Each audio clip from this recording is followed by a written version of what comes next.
नमस्कार, आप देख रहे हैं न्यूज इंडिया। आपके साथ मैं हूं निदा अहमद। उत्तर प्रदेश में अगले साल विधानसभा चुनाव होने हैं, जिसको लेकर सियासी सरगर्मियां तेज हैं और 22 की जंग में सभी राजनीतिक पार्टियां अपना परचम फहराना चाहती हैं। प्रधानमंत्री नरेंद्र मोदी मिशन उत्तर प्रदेश में लग गए हैं और इस दौरान उनके 10 दिन में 4 दौरे होने हैं, जिसमें वो डबल इंजन की सरकार के फायदे गिनाएंगे। और आज शाहजहांपुर के दौरे पर हैं, जहां वो सबसे बड़े गंगा एक्सप्रेसवे का शिलान्यास करेंगे, जिससे प्रदेश के 12 जिलों को सीधे तौर पर फायदा होगा। प्रधानमंत्री यूपी के तेजी से विकास की बात कर रहे हैं और दूसरी तरफ अपने गढ़ से लोकसभा चुनाव हारने के बाद राहुल गांधी लगभग 2.5 साल बाद अमेठी दौरे पर हैं और प्रदेश से बीजेपी हटाने की बात वो करेंगे। और इस दौरान प्रियंका गांधी की अगर हम बात करें तो प्रियंका गांधी और राहुल गांधी बीजेपी भगाओ महंगाई हटाओ के साथ चुनावी पदयात्रा करेंगे और 6 किलोमीटर की पदयात्रा के जरिए प्रदेश की योगी सरकार की विकास के दावों की पोल खोलेंगे। तो यूपी में विकास की लड़ाई सड़क पर आ गई है। किसके दावों में कितना दम है, इसी मुद्दे पर करेंगे आज की बड़ी बहस। तो चलिए, कुछ मेहमान भी हमारे साथ जुड़ चुके हैं। आइए उनका तारुफ मैं जल्दी से आप सभी से करा देती हूं कि हमारे साथ कौन कौन इस वक्त मेहमान जो है वो जुड़े हुए हैं। आपको मैं बता दूं कि हमारे साथ इस वक्त पीयूष पंत साहब जुड़ चुके हैं, जो कि राजनीतिक विश्लेषक हैं। इनके अलावा हमारे साथ एमएन सिंह साहब जुड़ेंगे, जो कि प्रवक्ता है बीजेपी के, और एक और विपक्ष आपको बता दें कि नीरज मिश्रा भी जुड़ेंगे, हमारे संवाददाता शाहजहांपुर से शेखर आनंद भी हमारे साथ जुड़ेंगे। तो एसएन सिंह प्रवक्ता बीजेपी के जुड़ चुके हैं, साथ ही पीयूष पंत राजनीतिक विश्लेषक। सबसे पहले पीयूष पंत सर, आप ही का मैं रुख करना चाहूंगी। स्वागत है आपका न्यूज इंडिया पर। सर, जिस तरीके से उत्तर प्रदेश में अपनी जमीन मजबूत करने में इस वक्त चाहे कांग्रेस को कह लें, हम राहुल गांधी प्रियंका गांधी को कह लें, अमेठी की पदयात्रा है, ये लोग जुड़े हुए हैं। अखिलेश जो है वो भी काफी एक्टिव मोड में नजर आ रहे हैं। उधर खुद प्रधानमंत्री नरेंद्र मोदी ने भी उत्तर प्रदेश की कमान संभाल रखी है। आखिर क्या कह रहा है ये 2022 विधानसभा चुनाव? देखिए, निश्चित रूप से जिस तरह से ये राजनीतिक गतिविधियां बढ़ी हैं और लगातार चल रही, हर पार्टी जो कोशिश में लगी हुई है, तो ये साफ दिखाई दे रहा है कि इस बार की जो लड़ाई होने जा रही है 2022 में उत्तर प्रदेश के चुनाव में, वो लड़ाई बहुत इंटरेस्टिंग होगी और बहुत ही मतलब एक टक्कर वाली होगी। आपको याद होगा कि 2017 में एक तरफा लड़ाई थी बिल्कुल, और ये साफ दिखाई, शुरू से ही साफ दिखाई दे रहा था कि जो है कि भारतीय जनता पार्टी जो है वो कहीं ना कहीं बहुत आगे है वो। और हमने देखा भी जिस तरह से वोट प्रतिशत उसको मिला वहां पे, वो एक उसको कहीं आगे ले गया और अच्छी खासी सीटें बहुत उसके पास आ गई। लेकिन इस बार कहीं ना कहीं जो है एक टक्कर दिखाई दे रही है, खासकर जो है देखिए समाजवादी पार्टी अभी फिलहाल जो स्थिति, आगे क्या हुआ कुछ कहा नहीं जा सकता, लेकिन अभी जो है एक समाजवादी पार्टी जो है कि एक टक्कर देती हुई भारतीय जनता पार्टी को दिखाई दे रही है। और वहीं पे जो है कांग्रेस भी अपना वजूद बचाने के लिए या अपने को रिवाइव करने की कोशिश कर रही है लगातार। प्रियंका गांधी जिस तरह से लगातार कैंपेन में लगी हुई हैं और तमाम कर रही हैं, तो एक इंटरेस्टिंग चुनाव होगा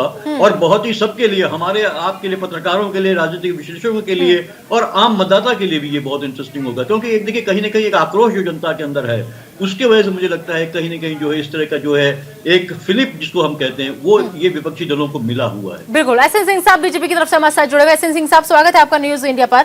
एसएन सिंह सर, क्या लग रहा है? आप तो कह रहे हैं कि हमने बहुत ज्यादा विकास किया है और जनता का मोड जो है वो हमारे फेवर में है, लेकिन राहुल गांधी, प्रियंका गांधी बीजेपी भगाओ महंगाई हटाओ के साथ आज चुनावी पदयात्रा करेंगी।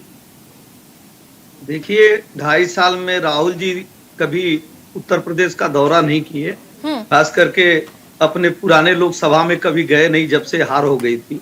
और उनकी कोई जमीन नहीं है, दूसरे की जमीन पे आप जाएंगे तो उपहास ही होगा। प्रियंका जी जिन नारे और वादों के साथ उत्तर प्रदेश में आई थी, आप देखे होंगे कि उनके विधायक का महिलाओं के प्रति सोच क्या है। हमारी जो सरकार है वो जवाबदेह सरकार है, ईमानदार सरकार है, और जो हम योजनाएं लेके आए हैं वो सभी के प्राय विकास के लिए है। इसलिए सर, सोच जिधर आप इशारा कर रहे हैं मैं समझ गई आप किधर बोले, लेकिन हमारा आज का दरअसल टॉपिक ये नहीं, उसमें मैं जाऊंगी, लेकिन बस एक लाइन कह के आगे बढ़ूंगी कि सर, जिस मजाक का आप इशारा कर रहे हैं ना, वहां पर और लोग भी हंस रहे थे, जो हंस रहे थे और ठहाके लगा रहे थे, उनके खिलाफ आपने क्या जवाबदेही तय की, उनके खिलाफ क्या कार्रवाई की, इसका सवाल आपसे भी बनता है। चल, लेकिन हम इस पर आएंगे नहीं, हम आज के बारे में बात कर लेते हैं। मेरे साथ मेरे सहयोगी शेखर भी जुड़ चुके हैं। शेखर, प्रधानमंत्री नरेंद्र मोदी पहुंचने वाले हैं। यूपी अभियान का आगाज जो है सभी पार्टियों के लिए बेहद खास हो चुका है, क्योंकि 2022 पर सबको काबिज होना है, सबको जनता के दिलों पर खरा उतरना है। ये जो लगातार रैलियां हो रही है, एक के बाद एक दौरा हो रहा है, क्या मैसेज दे रहे हैं ये? क्या वाकई में अब उत्तर प्रदेश की लड़ाई इतनी चुनौतीपूर्ण हो गई है? देखिए, इसमें कोई दो राय नहीं है कि उत्तर प्रदेश हमेशा से पॉलिटिकल पार्टीज के लिए टफ ही रहा है। और लगातार इस बात की कोशिश, चाहे जो भी पार्टी रही हो, उसको जमीन पर आकर के संघर्ष करना पड़ता है। 30-35 साल से कांग्रेस उत्तर प्रदेश में शून्य है एक तरीके से, लेकिन वो अपनी पूरी ताकत इस बार लगा रही है। पहले भी उसने सोनिया गांधी और राहुल गांधी अमेठी और रायबरेली से चुनाव जीतते आई है, इनकी परंपरागत सीटें थी, लेकिन इस बार लगातार वो संघर्ष में उतरे हैं। प्रियंका गांधी प्रभारी हैं उत्तर प्रदेश में। इसी तरीके से अखिलेश यादव अपनी जद्दोजहद कर रहे हैं, वो उनको सत्ता में वापसी चाहिए। इसके अलावा भारतीय जनता पार्टी जो डिफेंडिंग चैंपियन की तरह इस समय खेल रही है, जाहिर सी बात है कि प्रधानमंत्री नरेंद्र मोदी उत्तर प्रदेश को चुनते हैं। देखिए, गुजरात के रहने वाले हैं, उत्तर प्रदेश को अगर चुनते हैं तो किसी वजह से चुना था उन्होंने 2014 में, और वजह की साफ हो जाती है जब बीजेपी 2014 में 73 सीटें लोकसभा की निकालती है। आप देखिए, उसके बाद ये कहा गया कि 2017 का जो विधानसभा चुनाव है, क्या बीजेपी उसमें सफलता पाएगी? वो भी वहां पर 325 सीटें ये लेकर के विधानसभा में आते हैं। तो ये जो 73 सीटें इन्होंने जीती थी वो औचक नहीं थी, वो अचानक नहीं थी। इसके बाद 2019 में भी इन्होंने 68 सीटें जीती। तो ये अब 2022 का विधानसभा चुनाव है तो वो भी औचक में नहीं जीती, कोई तुक्का नहीं लग गया था। इसको सिद्ध करने की यहाँ पर बात है। और मैं निधा आपको बता दूं, आप मेरे पीछे नजारा देखिए। हाँ। आज कांग्रेस की बीजेपी भगाओ, महंगाई हटाओ, ये रैली है। आप देखिए, हम इस समय जो रैली स्थल है, यानी जो अमेठी और बाराबंकी का बॉर्डर है, उस जगह पर मौजूद हैं। बड़ी संख्या में यहाँ पर कांग्रेसियों का जमावड़ा लगना शुरू हो गया है और यहाँ पर ढोल नगाड़े ताशों के साथ ये लोग अब लगातार आगे बढ़ेंगे। और यहाँ से जो रैली स्थल है, जो पदयात्रा राहुल गांधी की निकलनी है, उसको लेकर के उसमें शामिल होने के लिए वो यहाँ से आगे जाएंगे। हम लोगों से बात करने की भी कोशिश करेंगे। बड़ी संख्या में यहाँ पर लोगों का इकट्ठा होना शुरू हो गया है।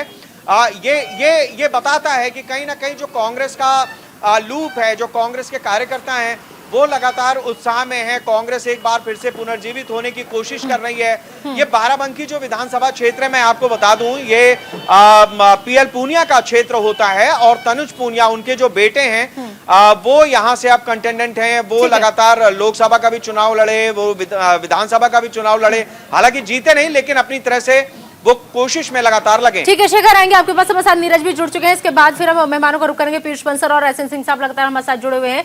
नीरज, शाहजहांपुर में कैसी तस्वीर दिख रही है इस वक्त?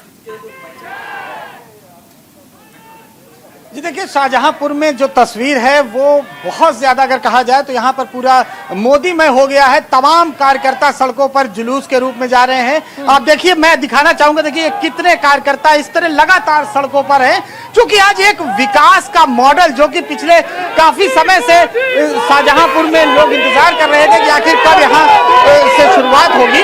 तो ये जो एक्सप्रेसवे है, न केवल एक्सप्रेसवे है बल्कि ये एक विकास का मॉडल है जो कि मेरठ से शुरू होकर और प्रयागराज तक जाएगा, यानी कि प्रदेश के 12 जिलों को जोड़ेगा।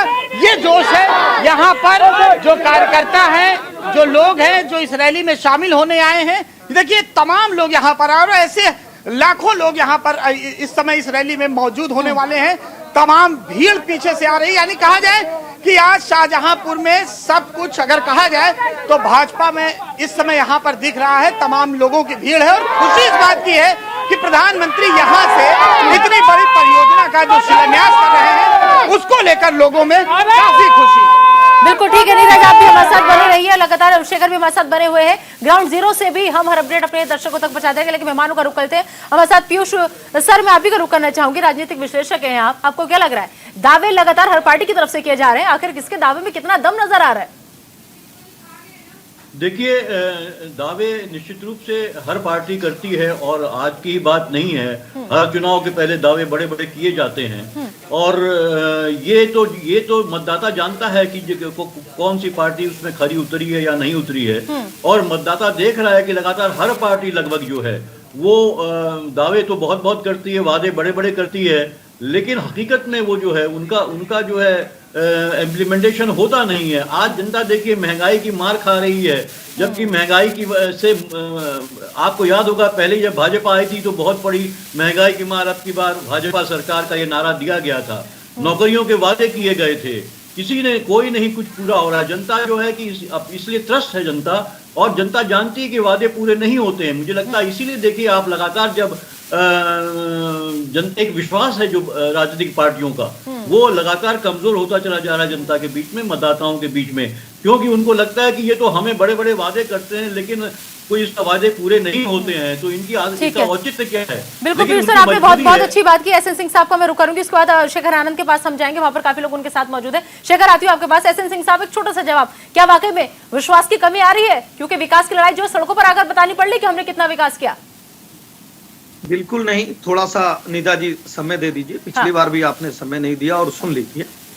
बिल्कुल विकास की कमी नहीं है, और जो भारतीय जनता पार्टी ने वादा किया था वो सब कुछ किया। आप देखी होंगी पूर्वोत्तर की सरकारों में सिर्फ 2 लाख रोजगार मिले थे, 4.5 लाख प्रत्यक्ष रोजगार दिए हैं और 20 लाख अप्रत्यक्ष रोजगार दिए हैं। जो बुनियादी ढांचे में हम बदलाव कर रहे हैं, जो आज विकास का कार्य कर रहे हैं, इसके माध्यम से भी रोजगार मिलेगा। आज हम जेवर में इंटरनेशनल एयरपोर्ट बना रहे हैं, उसके माध्यम से भी रोजगार मिल रहा है। आज मेरठ में रैपिड रेल बन रहा है, उसके माध्यम से भी रोजगार मिल रहा है। आज जो गंगा एक्सप्रेसवे का काम हो रहा है, इस पे जितने टोल टैक्स पड़ेंगे वहां भी रोजगार मिलेगा। और जो लगभग 594 किलोमीटर की सड़क बनेगी, तो वहां प्रत्यक्ष और अप्रत्यक्ष अगल बगल के लोगों को ढेर सारे रोजगार मिलेंगे। तो हमारी जो सरकार है, लेकिन ठीक है सर आऊंगी, लेकिन जब यही रोजगार मांगने के लिए लोग सड़कों पर आते हैं ना सर, तो फिर उन्हें लाठियां मिलती हैं। सर माफ कीजिएगा, रोजगार नहीं मिलता, लाठियां मिलती हैं। आऊंगी आपके पास, शेखर का रुख कर लेती हूँ। शेखर, अमेठी में आप मौजूद है, वहां पर हम देख पा रहे हैं तस्वीरों में काफी लोग आपके साथ मौजूद हैं। जरा एक बार सवाल कीजिए कि हार के 2.5 साल बाद राहुल को अमेठी की याद आ रही है, कैसे देख रहे हैं अमेठी वासी से? बिल्कुल, इसमें कोई दो राय नहीं है। राहुल गांधी वायनाड और अमेठी दोनों से चुनाव लड़े थे। पहले तो कुछ बात कर लेते हैं निदा, यहाँ लड़की हूँ लड़ सकती हूँ, ये जो प्रियंका का नारा है, हमें भी अपने आप को देखना पड़ता है। तो बताइए भाई, लड़की हूँ लड़ सकती हूँ, आप माइक पे अपनी बात पहले रख दीजिए, फिर मैं सवाल रखूँ। मैं लड़की हूँ, मैं लड़ सकती हूँ। कोई भी महिला, कोई भी औरत है, अपने आप को कमजोर मत समझे, क्योंकि हर लड़की अपने आप को जो है, क्योंकि प्रियंका गांधी ने जो भी लड़कियों के उसमें किया है, वो लड़कियों की तरफ से ही ज्यादातर है। तो मैं लड़की हूँ, लड़ सकती हूँ। कोई भी महिला अपने आप को कमजोर मत समझे, किसी से भी कम नहीं है। मैं लड़की ठीक हूँ, है, लड़ सकती हूँ। ये एक बात, लड़की हूँ लड़ सकती हूँ, महिलाओं से शुरुआत हमने कर लिया। भैया ये बताओ कि 2.5 साल बाद लौट रहे हैं, 29 महीने बाद राहुल गांधी। अमेठी की जनता लगातार उनको जिताती आई, फिर अचानक वो तो वायनाड से सांसद चुने गए, यहाँ से तो हार गए थे। अभी क्या लग रहा है? अब इस बार उत्तर प्रदेश में पूर्ण बहुमत की सरकार बनेगी प्रियंका गांधी के नेतृत्व में। राहुल गांधी हमारे राष्ट्रीय नेता हैं, पूरे देश का दौरा करते हैं, वो इनकी कर्म भूमि है। आज कर्म भूमि में माननीय हमारे नेताजी पहुंच रहे हैं। इसके स्वागत में हैदरगढ़ की जनता, बाराबंकी जनता स्वागत में खड़ी है। और उत्तर प्रदेश 2022 का चुनाव कांग्रेस जीत करके और 2024 का लोकसभा चुनाव का बिगुल यहीं से बजेगा और भारतीय जनता पार्टी उत्तर प्रदेश और पूरे देश से नेस्तनाबूद होगी। ये आवाम का नारा है, प्रियंका गांधी का नारा है, सबका नारा है। जांच पे आप ये बताओ भैया कि राहुल गांधी जो हैं वो 2019 के बाद अब आ रहे हैं अमेठी। नहीं, इससे पहले भी कई बार राहुल नहीं, कई बार नहीं आए, एक बार बीच में आए थे, 29 महीने बाद आ रहे हैं। देखिए, राहुल गांधी जी अमेठी को कभी नहीं भूल सकते, वो हमेशा अपने दिल में अमेठी के लिए जगह रखते हैं। लेकिन अब सवाल ये है कि स्मृति ईरानी जी जो बड़े बड़े वादे करती थी, जब 10-15 पैसे बढ़ता था पेट्रोल डीजल पर, तो हमारे देश के प्रधानमंत्री को चूड़ियाँ भेजने का काम करती थी। अब 100 के पार डीजल पेट्रोल हो गया। किसान की खेती की बुआई के समय 300 रुपये डाया और NPK खाद पर बढ़े। अब वो क्या कर रही हैं? अब वो चूड़ियाँ भेजेंगी प्रधानमंत्री नरेंद्र मोदी को कि नहीं भेजेंगी, अब ये देखना है। तो हमारी जो आज ये प्रतिज्ञा यात्रा शुरू हो रही है, भाजपा भगाओ महंगाई हटाओ, इसकी शुरुआत होने जा रही है। तो हम लोग बाराबंकी जनपद में माननीय सांसद PL पुनिया जी और तनुज पुनिया जी की अगुवाई में बाराबंकी में हैदरगढ़, चूंकि इसी रास्ते से निकलना है, तो भारी की संख्या में हम लोग यहाँ पे इकट्ठा हुए हैं माननीय प्रियंका गांधी जी और राहुल गांधी जी का स्वागत करने के लिए। अच्छा ये बताओ भैया कि जैसे तनुज पूनिया बाराबंकी हैदरगढ़, PL पूनिया बड़े नेता हैं, राष्ट्रीय नेता हैं, लेकिन जिता तो तनुज पूनिया को भी आप लोगों ने नहीं जिताया, इधर राहुल गांधी भी हार गए। क्या चक्कर क्या है? भीड़ खूब जुटती है लेकिन माहौल चुनाव के समय पे गड़बड़ाता है। देखिए, हमारे राष्ट्रीय नेता हैं राहुल गांधी जी, और अमेठी उनकी कर्मभूमि रही है और पहले भी हमारा उनके पूर्वजों का गहरा नाता रहा है। एक समय परिस्थिति थी, आप भी जान रहे हैं कि जिस समय एक हवा थी, उस हवा में हमारे नेता राहुल गांधी जी हार गए। लेकिन आज भी आप देख रहे हैं जो लोग वहाँ से जीते हुए हैं, माननीय स्मृति ईरानी जी जो जीती हुई हैं, एक समय था जिस महंगाई को लेकर के वो प्याज का माला पहनकर और सिलेंडर लाद के चलती थी। आज मैं उनसे पूछना चाहता हूँ कि वही प्याज का माला कहाँ है और सिलेंडर कहाँ है। ठीक है, आप बताओ भाई कि महंगाई की वजह से क्या क्या दिक्कतें आती हैं और कांग्रेस कैसे महंगाई दूर करेगी? भाई जो सामान बिक रहा है तो आज तक डबल रोटी का दाम भी अगर 20 रुपया है तो 18 तो हुआ नहीं, तो अगर कांग्रेस आएगी तो कैसे कम होगा? मेरा नाम तस्लीमन खान है, मैं कांग्रेस से जिला उपाध्यक्ष हूँ बाराबंकी से। और महंगाई जब तक ये भाजपा रहेगी तब तक की महंगाई बढ़ती रहेगी, महंगाई कम नहीं होनी है। क्योंकि 335 का सिलेंडर था कांग्रेस की राज में, आज 1000 का सिलेंडर हो गया है। जो भी रसोई के सामान थी दुगनी तिगनी बढ़ चुकी है। तो ये भाजपा जब तक की रहेगी तब तक महंगाई बढ़ती रहेगी। कोरोना नहीं जाएगा कि कोरोना जब ये कोरोना वहाँ से भेजते इनको कैसे पता चलता है? कोरोना किसने भेजा है? ये सब मोदी की देन है और ये की देन ये भी है निदा, ये भी है, ये दिलचस्प है, कोरोना मोदी ने भेजा है। तो ये बड़ा दिलचस्प है। हाँ भाई जवाब ले लेते। शेखर आऊंगी मैं आपके पास, शेखर मैं आऊंगी आपके पास। एसएन सिंह साहब से जवाब ले लेते हैं। एसएन सिंह साहब, यहाँ तो आपके ऊपर अमेठी की जनता इतनी भारी पड़ रही है कि जो आपने नहीं भेजा नहीं किया उसके लिए भी जिम्मेदार आप ही को ठहरा रही है। कोरोना भी बीजेपी ने भेजा है अमेठी की जनता के लिए। नीता जी देखिए, हमारे जो वरिष्ठ संवाददाता हैं वहाँ पे, वो आम जनता के बीच में जाएंगे तो अमेठी के लोग भी भारतीय जनता पार्टी की ही सराहना करेंगे। क्योंकि ये पार्टी के कार्यकर्ता हैं, विपक्ष हैं, ये तो बधे हुए हैं उन तारों से, तो ये तो अपनी सराहना करेंगे ही अपनी पार्टी का। दूसरी बात, वो सराहना कब कर रहे हैं सर? वो सराहना थोड़ी ना कर रहे हैं, वो तो आपको आपकी बातें याद दिला रहे हैं कि जब महंगाई इतनी भारी थी, जब महंगाई ने सबकी कमर तोड़ रखी थी, 400 रुपए का खाली सिलेंडर मिलता था, तो उस वक्त स्मृति ईरानी को, अरे सर आप भी सुन लीजिए, सर सुन लीजिए थोड़ा सा, आप भी सुन लीजिए सर। तो उस वक्त स्मृति ईरानी जो थी वो चूड़ियां भिजवाने का काम करती थी। स्मृति ईरानी जो है सिलेंडर के साथ सड़कों पे नजर आती थी। लेकिन आज वही स्मृति ईरानी अमेठी की जनता को जवाब नहीं दे पा रही है कि 1000 से ऊपर का सिलेंडर हो गया है। कहाँ है स्मृति ईरानी, कहाँ है उनकी चूड़ी, कहाँ है उनका रसोई सिलेंडर? देखिए नीता जी, उस समय भी सिलेंडर 1200 रुपए का मिलता था। जो सब्सिडी वाला सिलेंडर था सिर्फ उसका रेट कम था। उस समय आप देखी होंगे, अगर 2014 के पहले चले जाइए तो 1200 का कमर्शियल सिलेंडर मिलता था। कोई बात नहीं। देखिए क्या होता है, कांग्रेस की कई प्रदेशों में सरकार है, अगर उनको मिसाल लेकिन इस 1200 सिलेंडर का जिक्र कभी स्मृति ईरानी ने किया नहीं, वो सिर्फ 400 को लेकर हंगामा करती थी सर। अगर टमाटर 5 रुपए का मिल रहा हो और उत्तर प्रदेश में 20 रुपए का मिल रहा हो तब तो आप सवाल कर सकती हैं। आप देखिए जनसंख्या के 80 रुपए को मिल रहा है महाराष्ट्र, पंजाब, छत्तीसगढ़ और राजस्थान उत्तर प्रदेश से बहुत कम है। बेरोजगारी दर आज क्या है? उत्तर प्रदेश से बहुत ज्यादा है। आज रेप की घटनाएं सबसे ज्यादा कहाँ हो रही है? राजस्थान में हो रही है।